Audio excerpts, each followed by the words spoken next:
તો આજની ચર્ચા આપણી વિદ્યુત ક્ષેત્રની વિદ્યુત ક્ષેત્ર રેખા. તો આપણે શું કરવાના છીએ આજે આપણે કે ભાઈ વિદ્યુત ક્ષેત્રને ક્ષેત્ર રેખા સ્વરૂપે દર્શાવવાનો વિચાર કરીશું. ફેરેડે નામના વૈજ્ઞાનિકે સૌપ્રથમ વિદ્યુત ક્ષેત્ર જે આપણી સદિશ રાશિ છે તેને ક્ષેત્ર રેખા એટલે કે કોઈ ચિત્ર સ્વરૂપે રજૂઆત કરવાનો પ્રયત્ન કરેલો છે. તો ક્ષેત્ર રેખા બનાવવા માટે અહીંયા છે આપણે જે ગયા પિરિયડમાં વિચાર કર્યો હતો કે ભાઈ ધન વીજભાર છે તો ધન વીજભારી તંત્ર માટે ભાઈ ધારો કે વિચાર કરીએ તો વિદ્યુત ક્ષેત્રનું આપણી પાસે સમીકરણ શું છે કે E ઇઝ ઇક્વલ ટુ કે ક્યુના છેદમાં આર સ્ક્વેર. તો કે તો સપ્રમાણતા અચળાંક છે, કેની જગ્યાએ 1/4πε0 પણ લખી શકાય છે. એટલે કે જ્યાં બિંદુવત વીજભારથી જેમ દૂર જશું એમ વિદ્યુત ક્ષેત્રનું મૂલ્ય ઘટતું જાય છે, અંતરના વર્ગના વ્યસ્ત પ્રમાણમાં છે. બીજું વિદ્યુત ક્ષેત્ર એટલે કે 1 કુલમ ધન વીજભાર પર લાગતું વિદ્યુત બળ. અહીં માની લો કે 1 કુલમ ધન વીજભાર મૂકે તો આ શું કરશે, ધન વીજભાર એને આપા કરશે. તો એના માટે આપણે ફાઇનલી આ ટાઈપની આપણે વિચાર કર્યો હતો કે ભાઈ આમાં તીરની લંબાઈ જ્યાં મોટી છે એટલે સમજવાનું કે નજીકના વિસ્તારમાં વિદ્યુત ક્ષેત્ર વધુ છે એટલે મૂલ્ય વધુ છે, દૂરના વિસ્તારમાં જતાં વિદ્યુત ક્ષેત્ર ઘટતું જાય એટલે તીરની લંબાઈ ઓછી રાખે, એવી રીતે આપણે છેલ્લે દર્શાવ્યું હતું. પણ હવે આપણે જે વિચાર કરવાના છીએ તે આ ટાઈપની આકૃતિ, ખાલી આટલી જ આપણે વિચાર કરશું. માની લો કે ધન વીજભાર છે એની આ વિદ્યુત ક્ષેત્ર રેખાઓ જ આપણે વિચાર કરેલી છે. તો આ વિદ્યુત ક્ષેત્ર રેખાઓ એમાં અહીંયા 1 કુલમ ધન વીજભાર મૂકીએ તો આ 1 કુલમ ધન વીજભાર મૂકીએ તો આ ધન વીજભાર એને શું કરે, અપા કરશે એટલે કે આ બાજુ. તો આ બિંદુવત વીજભારની વિદ્યુત ક્ષેત્ર રેખાઓ કેવી બને કે જે બિંદુવત વીજભારથી શરૂ થઈને અનંત અંતર સુધી જતી હોય એવી આપણે દર્શાવી શકાય. હવે વિદ્યુત ક્ષેત્ર સદિશ રાશિ છે એટલે એમાં બે વસ્તુનું વર્ણન થવું જ જોઈએ. એક તો વિદ્યુત ક્ષેત્રનું મૂલ્ય અને બીજી એની દિશા. દિશાનું તો વર્ણન અહીંયા તીર દ્વારા થાય છે, બરાબર. હવે મૂલ્યનું વર્ણન કેવી રીતે થાય એના માટે આપણે થોડોક વિચાર કરીએ. તો એના માટે બહુ શોર્ટકટ આપણે વિચાર કરશું કે વિદ્યુત ક્ષેત્રની રેખાઓની ગીચતા એ વિદ્યુત ક્ષેત્રનું મૂલ્ય દર્શાવે છે. તો શરૂઆતમાં જો અહીંયા ગીચતા વધુ છે તો અહીં વિદ્યુત ક્ષેત્રનું મૂલ્ય પણ વધુ છે. જેમ દૂર જાય એમ વિદ્યુત ક્ષેત્ર રેખાઓ છૂટી થતી જાય છે એટલે વિદ્યુત ક્ષેત્રનું મૂલ્ય પણ ઘટતું જાય છે, બરાબર. જે વધુ સમજૂતી અહીંયા એક આવી આકૃતિથી આપણે દર્શાવી છે જોવું જોઈએ. અહીંયા આપણે છે આવી રીતે આમ જો ક્ષેત્ર રેખાઓ દર્શાવવામાં આવે છે આ બિંદુવત વીજભારની, આમ ચારે બાજુ હોય પણ અહીંયા આટલી જ આપણે દર્શાવવામાં આવે છે આટલા ભાગમાં, બરાબર. અને અહીંયા એક ભાઈ ઘનકોણ ડેલ્ટા ઓમેગા, કારણ કે આ 2 ડાયમેન્શન વસ્તુ નથી, આમ જોવો તો આ 3D વસ્તુ થઈ. તો તમે વિચાર કરી શકો કે અત્યારે છે ભાઈ માની લ્યો કે આ ઘનકોણ ડેલ્ટા ઓમેગા છે એટલે તો તેમાં છે આપણે શું કરીશું, એક અહીંયા છે એક આપણે આ લીધું ક્ષેત્રફળવાળો અમુક વિસ્તાર, 2 વિસ્તાર પસંદ કર્યા છે.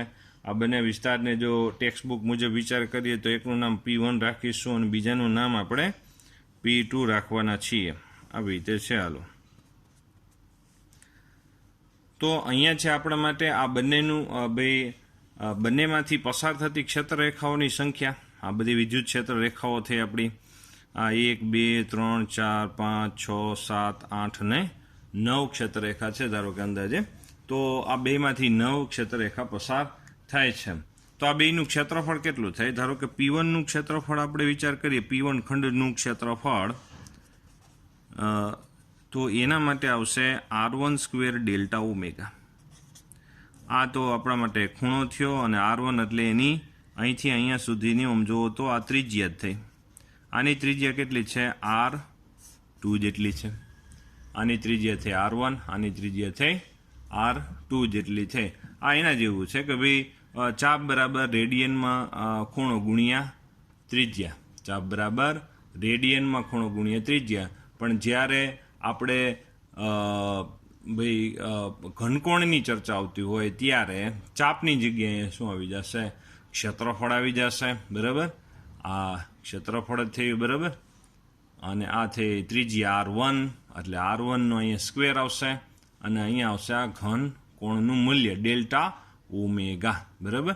તો P1 ખંડનું ક્ષેત્રફળ, એવી જ રીતે P2 ખંડનું ક્ષેત્રફળ લઈએ તો R2 સ્ક્વેર ડેલ્ટા ઓમેગા વડે આપણે દર્શાવી શકાય. આ P2 ખંડનું ક્ષેત્રફળ એટલે કે આટલા ભાગનું ક્ષેત્રફળ. હવે જો બેયમાંથી પસાર થતી ક્ષેત્રરેખાઓની સંખ્યા તો બેયમાં કેવી છે? સમાન જ છે. તો બંનેમાં એકમ ક્ષેત્રફળ દીઠ પસાર થતી ક્ષેત્રરેખાની સંખ્યા કેટલી થાય? ધારો કે આપણે વિચાર કરીએ તો એકમ ક્ષેત્રફળ દીઠ માની લ્યો કે જો ભાઈ આમાં આપણે વિચાર કરીએ કે r1² ડેલ્ટા ઓમેગા જેટલા ક્ષેત્રફળમાં n જેટલી, એટલે આપણે જે 9 વિચાર કરી હતી એટલી ક્ષેત્રરેખા પસાર થાય છે. તો એકમ ક્ષેત્રફળવાળા ખંડમાંથી કેટલી પસાર થાય? તો એકમ ક્ષેત્રફળવાળા ખંડમાંથી પસાર થતી ક્ષેત્રરેખાઓની સંખ્યા n/r1² ડેલ્ટા ઓમેગા.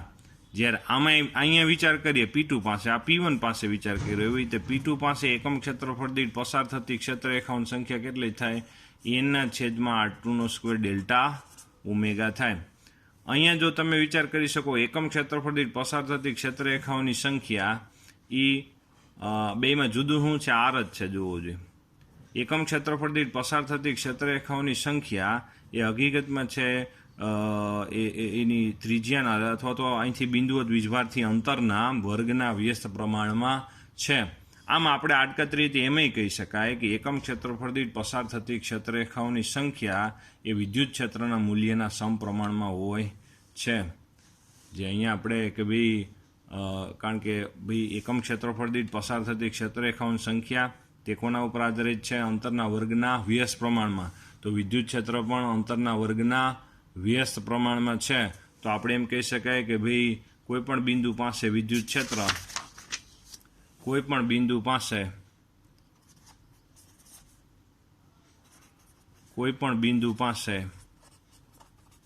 વિદ્યુત ક્ષેત્ર નું મૂલ્ય એ તે બિંદુ પાસે એકમ ક્ષેત્રફળ દીઠ પસાર થતી ક્ષેત્રરેખા એટલે કે વિદ્યુત ક્ષેત્ર રેખાના સમપ્રમાણમાં હોય છે. અથવા તો અમે લખી શકીએ કે ભાઈ વિદ્યુત ક્ષેત્રનું મૂલ્ય એ એકમ ક્ષેત્રફળ દીઠ પસાર થતી ક્ષેત્રરેખાના સમપ્રમાણમાં હોય છે. તો અહીંયા છે ભાઈ આપણે અત્યારે આપણે વિચાર શું કર્યો કે ભાઈ આવી રીતે જો આપણે તીર દર્શાવીએ તો વિદ્યુત ક્ષેત્રનું મૂલ્ય છે એ અંતરના વર્ગના વ્યસ્ત પ્રમાણમાં છે એ પણ આપણે દર્શાવી શકીએ છીએ. બીજી વસ્તુ એ છે કે દિશાએ દર્શાવી શકીએ. આમ વિદ્યુત ક્ષેત્ર સદિશ રાશિ છે તો એનું મૂલ્ય અને દિશા બંને આવી રીતે જો આપણે તીર વડે જે આપણે ફાઇનલી આવી પસંદ કરી ધન વીજભાર માટે તો આવી રીતે આપણે દર્શાવી શકીએ છીએ. તો અહીંયા છે આપણે જો ઋણ વીજભારિત હોય, તંત્ર આપણું ઋણ વીજભાર હોય તો અહીંયા ક્ષેત્રરેખાઓ કેવી દોરવાની થાય? આમ નજીક આવતી હોય. શું કામે? કારણ કે 1 કુલમ ધન વીજભાર મૂકો તો આ ઋણ વીજભાર એને શું કરે? આકર્ષે. કારણ કે ઋણ વીજભાર 1 કુલમ ધન વીજભારને આકર્ષે એટલે આમ નજીક આવતી ક્ષેત્રરેખાઓ દર્શાવવી પડે. ફરીથી એકવાર કહી દઈએ કે વિદ્યુત ક્ષેત્રરેખાઓ છે શું? હકીકતમાં વિદ્યુત ક્ષેત્રરેખાઓ એ હકીકતમાં વિદ્યુત ક્ષેત્રને દર્શાવવા માટે એક રેખાઓ છે જે કાલ્પનિક હોય છે પણ વિદ્યુત ક્ષેત્ર એ વાસ્તવિક છે. બરાબર? તો જો ફાઇનલી આપણે અત્યારે ચર્ચા થઈશું હકીકતમાં કે ભાઈ અત્યારે ભાઈ સ્ટોરી એવી છે કે ભાઈ આ એક ભાઈ વિદ્યુત ડાયપોલ માટે પણ ક્ષેત્રરેખાઓ દોરવી છે. તો વિદ્યુત ડાયપોલ એટલે કે સમાન અને વિજાતીય વીજભારો એકબીજાથી અમુક અંતરે છે. આ બેના વીજભારના મૂલ્ય કેવા છે? સમાન છે પણ વિજાતીય, એક ધન ને એક ઋણ. તો આવા તંત્રને વિદ્યુત ડાયપોલ કહેવામાં આવશે. તો અહીંયા છે ભાઈ માની લો કોઈ બિંદુ પાસે આપણે વિદ્યુત ક્ષેત્રની દિશા વિચાર કરવી છે. અહીંયા કુલમ ધન વીજભાર મૂકો તો એ 1 કુલમ ધન વીજભાર, આ ધન વીજભાર એને શું કરે ભાઈ? આકર્ષણ બળ લાગુ પાડે. ઋણ વીજભાર શું કરે? આકર્ષણ બળ લાગુ પાડે. આ બેનું પરિણામ લઈએ તો તમને કંઈક માની લ્યો કે ફાઇનલી કંઈક આ દિશામાં પ્રાપ્ત થઈ ગયું. એવી જ રીતે અહીંયા 1 કુલમ ધન વીજભાર મૂકો તો તેના ઉપર ફાઇનલી છે આ દિશામાં કંઈક વિદ્યુત ક્ષેત્રની દિશા પ્રાપ્ત થઈ. અહીંયા કંઈક ફાઇનલી આ બાજુ પ્રાપ્ત થયું. આ બધી શું છે? જે તે બિંદુ પાસે વિદ્યુત ક્ષેત્રની દિશાઓ છે. હવે આપણે આમાંથી વિદ્યુત ક્ષેત્ર રેખા કેવી રીતે બનાવવાના છીએ? વિદ્યુત ક્ષેત્ર રેખાઓ આપણે છે અત્યારે આમાંથી કરશું શું કે ભાઈ આ બધા જે વિદ્યુત ક્ષેત્રની દિશાઓ છે એ જે તે બિંદુ પાસેના સ્પર્શક બની જાય. કેવા બની જાય? સ્પર્શક બની જાય એવી રીતનો એક વક્ર તૈયાર કરવાનો છે. આ એક વક્ર તૈયાર કર્યો તો આ થઈ ગઈ આપણા માટે ભાઈ વિદ્યુત ક્ષેત્ર રેખા પણ વક્ર છે. બરાબર, આ વિદ્યુત ક્ષેત્ર રેખા જ તે વક્ર, અને આ વિદ્યુત ક્ષેત્રની દિશા જે તે બિંદુ પાસેના સ્પર્શક બની જાય. અહીંયા ધારો કે 1 કુલમ ધન વીજભાર મૂકો એટલે આ ભાઈ એને અપાકર્ષે ને આ ભાઈ આકર્ષે એટલે અહીંયા વિદ્યુત ક્ષેત્રની રેખા આવી જાય. બરાબર, એવી જ રીતે આ બાજુ જો વિચાર કરીએ તો આમ આવી રીતે આમ દર્શાવી શકે. બરાબર, તો ફાઇનલી આપણે પાસે થયું શું હકીકતમાં કે ભાઈ અહીંયા જો આપણે વિચાર કરીએ આવી જ રીતે તો આવી રીતે આપણે ક્ષેત્ર રેખાઓ અહીંયા બધી દોરી શકાય. આ બધી ક્ષેત્ર રેખાઓ વિદ્યુત ક્ષેત્ર રેખાઓ.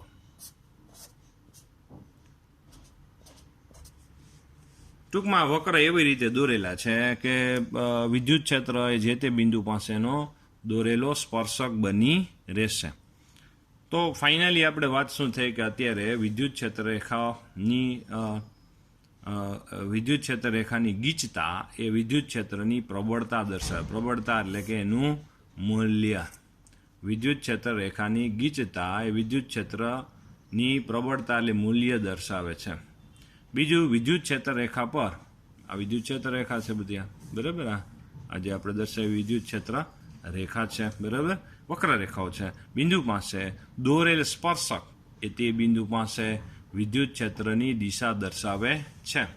તો આપણા માટે આ જે વાત કરીએ છીએ પ્રશ્ન નંબર આપણો ભાઈ 15 છે, જેમાં આપણે શું કરીએ છીએ વિદ્યુત ક્ષેત્રની લાક્ષણિકતાની વાત કરીએ છીએ.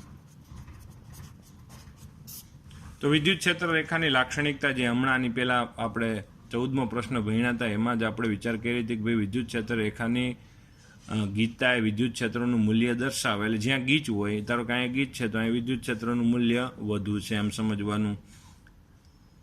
ક્ષેત્ર રેખા પર કોઈ પણ બિંદુ પાસે દોરેલ સ્પર્શક, ક્ષેત્ર રેખા પર કોઈ પણ બિંદુ પાસે સ્પર્શક દોરવામાં આવે તો તે બિંદુ પાસે આપણે વિદ્યુત ક્ષેત્રની દિશા પ્રાપ્ત થાય. બીજું, આ બે મુદ્દા આપણે છે જે અત્યારે મેં બોલ્યા તે આપણે છે આ ટેક્સ્ટ બુકમાં એડ કરીશું. આ એ લાક્ષણિકતામાં ગણી શકાય એમ છે, પણ ટેક્સ્ટ બુકમાં આપણે છે અત્યારે 4 મુદ્દા જ આપેલા છે. જો ક્યાં 4 મુદ્દા છે એમાં આ મુદ્દો છે કે ભાઈ વિદ્યુત ક્ષેત્ર રેખાઓ ઋણ વીજભાર ધન વીજભારથી શરૂ થઈ અને ઋણ વીજભારમાં અંત પામે. પ્લસ ક્યુથી શરૂ થઈ અને માઇનસ ક્યુ તરફ અંત પામે છે. પહેલો મુદ્દો એવો છે, ધન વીજભારમાંથી નીકળી અને ઋણ વીજભારમાં અંત પામે છે.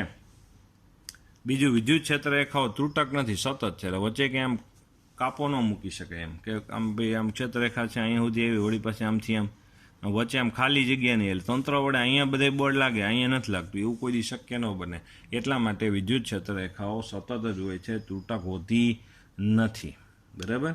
બીજું, ક્ષેત્ર રેખાઓ કોઈ દી એકબીજાને છેદે નહીં. આ ક્ષેત્ર રેખાઓ છે કોઈ દી એકબીજાને છેદે નહીં. શું કામ એની? માની લો કે આ બે ક્ષેત્ર રેખાઓ એકબીજાને છેદતી હોય, સમજો, તો જ્યાં છેદન બિંદુ હોય ત્યાં તમને 2 સ્પર્શક મળે. 2 સ્પર્શક મળે એટલે સ્પર્શક તો વિદ્યુત ક્ષેત્રની દિશા દર્શાવે, તો 2 સ્પર્શક મળે તો 2 વિદ્યુત ક્ષેત્રની દિશા મળે.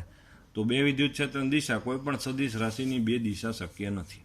એટલા માટે આપણે છે સ્પર્શક બે વિદ્યુત ક્ષેત્ર રેખાઓ એકબીજાને કોઈ દિવસ છેદી શકે નહીં, અથવા તો એવી આપણે ક્યાંય દર્શાવવાની રજૂઆત અથવા તો છેદેલી ક્યાંય ક્ષેત્ર રેખાઓ જો ક્યાંય તમને જોવા મળે તો તમારે શું કરવાનું કે આ ક્ષેત્ર રેખાઓ નથી. બીજું, વિદ્યુત ક્ષેત્ર રેખાઓ બંધ ગાળા ન બનાવે. જો અહીંથી આ ક્ષેત્ર રેખા ઉત્પન્ન થઈ, અહીંયા પૂરી થઈ ગઈ, આમ બંધ ગાળા ન રચે. જે આપણી ચોથી વસ્તુ થઈ ગઈ, એટલે થઈ કેટલી વસ્તુ, જો પ્લસ ક્યુમાંથી નીકળીને માઇનસ ક્યુ તરફ જાય છે. બીજી શું થઈ કે ભાઈ વિદ્યુત ક્ષેત્ર રેખાઓ ભાઈ પ્લસ ક્યુમાંથી નીકળી માઇનસ ક્યુ તરફ, એ પહેલી ટેક્સ્ટ બુક માટેની વાત છે. બીજી વાત એ છે કે ભાઈ વિદ્યુત ક્ષેત્ર રેખાઓ સતત હોય છે.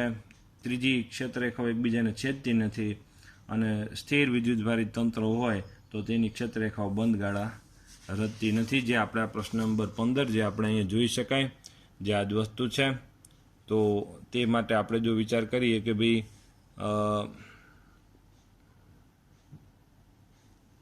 અહીંયા જ છે, જો આ પેલો મુદ્દો જોવો જોઈએ એમાં ખાસ કરીને આપણે છે આટલું જ ભાઈ કોઈ પૂછાય, ધારો કે બોર્ડમાં પૂછાઈ ગયેલો પ્રશ્ન છે પ્રશ્ન નંબર 15, તો આ લાક્ષણિકતાઓ જ આપણે લખવાની હોય છે.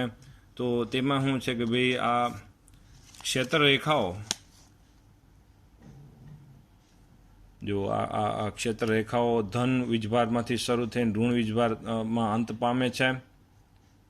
બીજું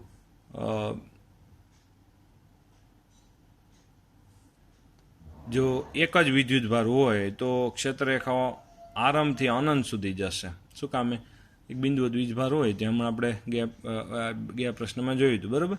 વિદ્યુત ક્ષેત્રરેખાઓ અવકાશમાં સતત વક્ર તરીકે લઈ શકાય છે. એકબીજાને વિદ્યુત ક્ષેત્રરેખાઓ છેદતી નથી. સ્થિર વિદ્યુતભારિત તંત્રની વિદ્યુત ક્ષેત્રરેખાઓ બંધ ગાળા રચતી નથી. આ 4 લાક્ષણિકતા છે. બોર્ડમાં પૂછાય તો લખવાની થાય છે, બરાબર. પછી જો આ ધન વીજભારની આપણને લખવાનું થાય, ધન વીજભાર માટે બે વિદ્યુત ક્ષેત્રરેખાઓ, આ ઋણ વીજભાર Q<0 માટે. પછી આ વિદ્યુત ડાયપોલ માટે હમણાં આપણે તૈયાર કરી વિદ્યુત ક્ષેત્રરેખાઓ, બરાબર. અને આ બે ધન વીજભાર હોય તો એના માટે આવી જ રીતે આપણે વિચાર કરી શકાય, બરાબર. તો આ 4 લાક્ષણિકતાઓ છે. એમાં હમણાં આપણે જે આ 2 લાક્ષણિકતાઓ મેં જે લખાવી કે ભાઈ વિદ્યુત ક્ષેત્ર રેખાની ગીચતા એ વિદ્યુત ક્ષેત્રની પ્રબળતા દર્શાવે અને ક્ષેત્રરેખા પર કોઈ પણ બિંદુ પાસે દોરેલ સ્પર્શક કે તે બિંદુ પાસે વિદ્યુત ક્ષેત્રની દિશા દર્શાવે છે. આ જે આપણે છે 2 વધારાની જે આપણે વાત થઈ તે આપણે છે વિચાર કરી શકાય. જો આ 2 વસ્તુ આપણે વિદ્યુત ક્ષેત્ર રેખાઓની લાક્ષણિકતામાં એડ કરી શકાય એવી વસ્તુ છે, બરાબર. આ 2 બાબતો ખાસ કરીને એડ કરી લેજો. વધારાની વસ્તુ છે, લખવાથી કંઈ વાંધો નથી. આ MP પ્રશ્ન છે, પ્રશ્ન નંબર 15, વિદ્યુત ક્ષેત્ર રેખાઓની લાક્ષણિકતા. જો 14મો પ્રશ્ન પણ છે જ આપણે. તો 14મા પ્રશ્નમાં જો જોઈએ અહીંયા છે આપણા માટે ઉપયોગી જો પેરેગ્રાફ જો આપણે વિચાર કરીએ તો આ છે. આ બધા જે પેરેગ્રાફ આપણે છે જે ખાસ ઉપયોગી છે.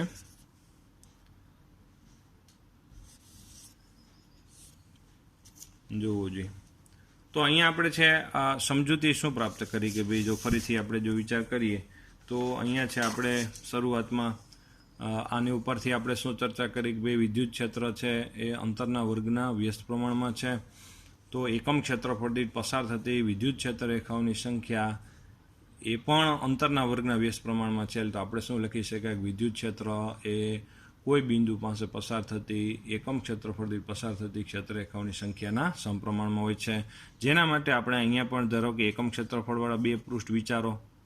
ધારો કે આ એકમ ક્ષેત્રફળવાળું પૃષ્ઠ છે, અહીંયા એક એકમ ક્ષેત્રફળવાળું પૃષ્ઠ વિચાર કરું તો આમાં એકમ ક્ષેત્રફળમાં પસાર થતી ક્ષેત્રરેખાની સંખ્યા ધારો કે 2 છે. આમાંથી કેટલી છે? 1 છે. માની લ્યો કે આ આપણા માટે પૃષ્ઠ છે ભાઈ, આ ટેક્સ્ટબુકમાં એવું દર્શાવ્યું છે, આ S છે, બરાબર. તો અહીંયા વિદ્યુત ક્ષેત્ર એકમ ક્ષેત્રફળ દીઠ પસાર થતી ક્ષેત્રરેખાઓની સંખ્યા વધુ છે, એનો મતલબ કે ત્યાં વિદ્યુત ક્ષેત્ર વધુ છે. અહીંયા એકમ ક્ષેત્રફળ દીઠ પસાર થતી ક્ષેત્રરેખાઓની સંખ્યા ઓછી છે, તો ત્યાં વિદ્યુત ક્ષેત્રનું મૂલ્ય ઓછું છે, બરાબર. તો પ્રશ્ન નંબર 14 અને 15ની આપણે જે વાત થઈ તેમાં જોવું જોઈએ આપણે. પ્રશ્ન નંબર 14 અને 15માં પ્રશ્ન નંબર 14માં ડાયપોલની આ ક્ષેત્રરેખાઓ પણ આપણે જે વિચાર કરી તે જ, બરાબર. આ બધી વસ્તુઓ આપણે છે વિચાર કરી અત્યારે પ્રશ્ન નંબર 14 અને 15 માટે. તો બરાબર છે, તૈયારી કરી નાખવી. ખાસ કરીને પ્રશ્ન નંબર 15 છે એ બોર્ડમાં આપણે પૂછાઈ ગયેલો અને વારંવાર પૂછાઈ શકે એવો વસ્તુ છે, એટલે એમાં મુદ્દાઓ ખૂબ જ ઓછા છે, બરાબર. એટલે ખાસ આપણે તૈયારી કરી નાખશું.